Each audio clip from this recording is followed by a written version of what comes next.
आदिवासी समुदायों की पहचान और जीवनशैली को संरक्षित रखने के लिए पेसा अधिनियम की आवश्यकता बहुत बड़ी है।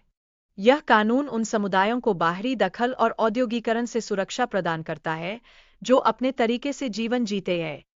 पेसा अधिनियम का मुख्य उद्देश्य आदिवासी संस्कृति और परंपराओं की रक्षा करना है। यह कानून स्वशासन को मान्यता देकर समुदायों को सशक्त बनाता है, जिससे वे अपने निर्णय खुद लेने में सक्षम होते हैं। भारत के 10 राज्यों में पेसा अधिनियम के तहत विशेष प्रशासनिक प्रावधान लागू होते हैं। ये प्रावधान आदिवासी अधिकारों और उनके आर्थिक हितों की सुरक्षा करते हैं, ताकि वे अपने जीवन को अपने तरीके से जी सकें। यह अधिनियम जल, जंगल और जमीन पर आदिवासियों का नियंत्रण सुनिश्चित करता है। इस तरह उनकी आजीविका को सुरक्षित रखने का प्रयास किया जाता है, जिससे वे अपनी परंपरागत जीवनशैली को बनाए रख सकते हैं। ग्राम सभाओं को निर्णय लेने की शक्ति देकर यह अधिनियम विकास योजनाओं और परंपरागत रीति रिवाजों की रक्षा में भी मदद करता है। इससे समुदाय के लोगों को अपने भविष्य के बारे में सोचने और योजना बनाने का अधिकार मिलता है।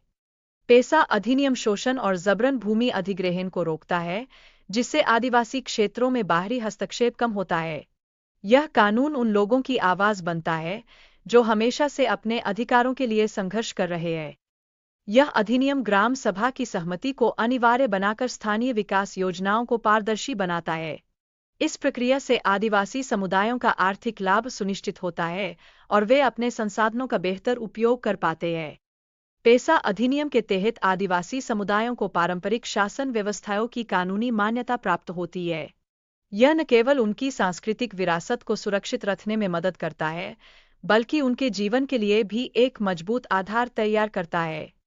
इस अधिनियम के माध्यम से ग्राम सभाओं को जल स्रोतों का प्रबंधन करने का अधिकार भी दिया गया है। इससे जल संकट के समाधान में मदद मिलती है और समुदाय को अपने जल संसाधनों का संरक्षण करने का अवसर मिलता है। हालांकि पेसा अधिनियम और वन अधिकार अधिनियम के बीच विरोधाभास से प्रशासनिक भ्रम पैदा होता है। यह आदिवासी समुदायों को अपने अधिकारों के लिए संघर्ष करने की मजबूरी में डाल देता है, क्योंकि उन्हें अपने हक के लिए एकजुट होना पड़ता है। ग्राम सभाओं को अधिकार नहीं मिलने से विकास कार्य प्रभावित होते हैं।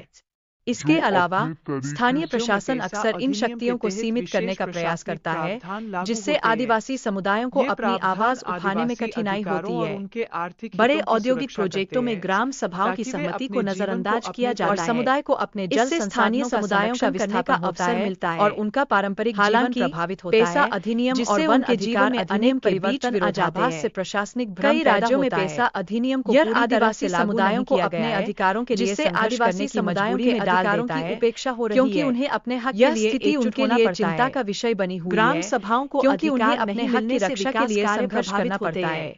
इसके अधिनियम को केवल कानून के रूप में नहीं किया जाना चाहिए, बल्कि स्थानीय समुदायों का आंदोलन के रूप में विकसित करने की पारंपरिक जीवन प्रभावित होता है। इसका असली उद्देश्य जीवन में अनेक परिवर्तन आ जाना और उनके अधिकारों की रक्षा करना है। पेसा अधिनियम को पूरी तरह से लागू अधिनियम को सही तरीके से लागू किया आदिवासी समुदायों के अधिकारों के आदिवासी समुदायों के लिए सामाजिक स्थिति उनके लिए चिंता का विषय बन सकता है। इससे उनके जीवन में सुधार और विकास की नई संभावनाएं खुल सकती है। अधिनियम को सही तरीके से लागू किया